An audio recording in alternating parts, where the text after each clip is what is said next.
Assalamu alaikum. Start with most merciful Allah subhanahu wa ta'ala, who is the creator and sustainer of the entire world.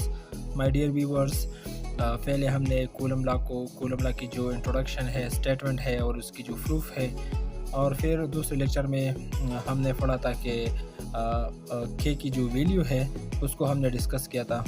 अब हम जो के की unit है उसकी तरफ आते हैं। ठीक है, तो हम के की वैल्यू फाइंड करते हैं। ठीक है, ये हमारे पास कूलम लॉ है।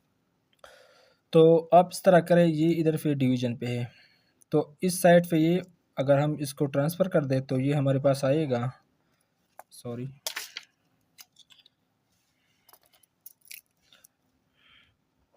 F is equal to r square K1 K2। ठीक है, अब हम के की वैल्यू फाइंड करते हैं, तो हम इस तरह करेंगे, दोनों साइड को K1 और K2 पे क्या करेंगे, डिवाइड, तो ये कैंसिल हो जाएगा और के हमारे पास F R square K1 K2 is equal to K. अब हम इस तरह भी लिख सकते हैं, क्योंकि इक्वलिटी के दोनों साइड पे जो मतलब हम कर सकते हैं इस तरह।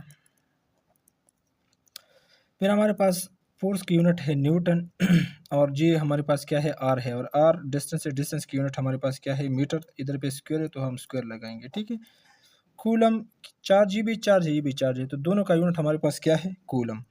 तो हम क्या लिखेंगे, कूलम स्क्वायर। तो ये हमारे पास के is equal to newton metre square और कूलम स्क्वायर, ये हमारे पास के की यूनिट आ गया। अब अक्सर एमसीक्यूज़ में थोड़ा कन्फ्यूजन के लिए एग्जामिनर पूछता है कि एप्सिलॉन नॉट की वैल्यू क्या है या एप्सिलॉन की वैल्यू क्या है। तो हमको पता है कि के हमारे पास बराबर है 1/4 pi epsilon not. Let's suppose हम वैक्यूम के लिए लेते हैं और एयर के लिए लेते हैं, तो 4 भी हमारे पास कांस्टेंट है और ये भी हमारे पास कांस्टेंट है। हम इसकी जो है जगह वो चेंज करें, तो epsilon naught is equal to 1/के।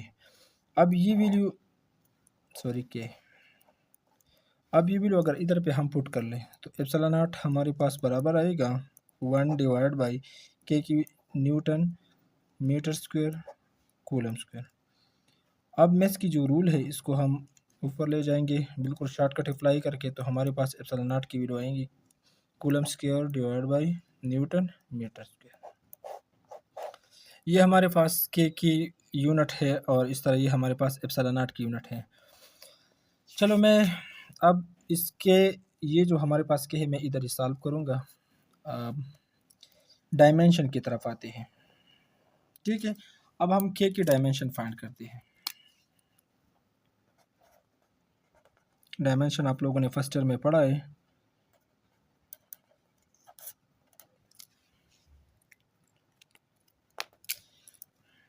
हमको पता है के is equal to newton metre square पर कूलम स्क्वायर।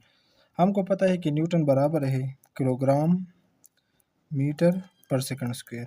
ठीक है, और कूलम हमारे पास बराबर है एम्पेयर, और ये हमारे पास क्या है, टाइम है, क्योंकि I is equal to Q divide by T, और फोर्स हमारे पास बराबर है F is equal to M A. तो मास के लिए हम किलोग्राम लगाएंगे और एक्सेलरेशन मास पर सेकंड स्क्वायर।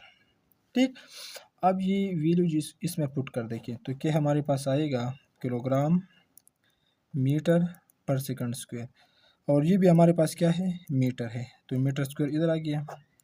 और नीचे हम क्या लिखेंगे, कूलम की जगह एम्पेयर, और ये हमारे पास क्या है, टाइम है, तो हम इसकी स्क्वायर लेंगे।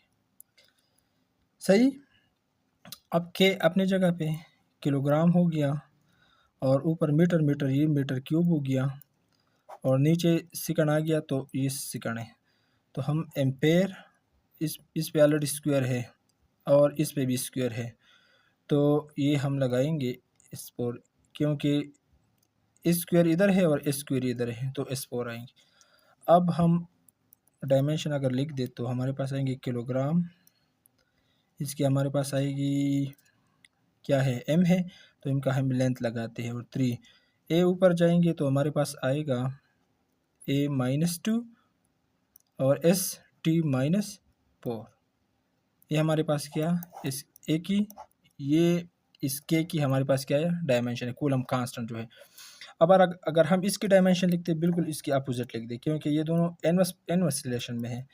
तो हमारे पास एप्सिलॉन नॉट की आएंगे के -1, ठीक है, L -3, और ये हमारे पास आएगा A -2 है, तो हमारे पास आएगा +2, और ये हमारे पास T, सॉरी जगह थोड़ा कम है, खैर है, लेकिन आप फिर भी अंडरस्टैंड करें, ये +4 आएगा। तो ये हमारे पास एप्सिलॉन नॉट की डायमेंशन आ गया। Thank you so much. If you have any question, you can ask me in the comments. Inshallah, I will try to answer you. Thank you.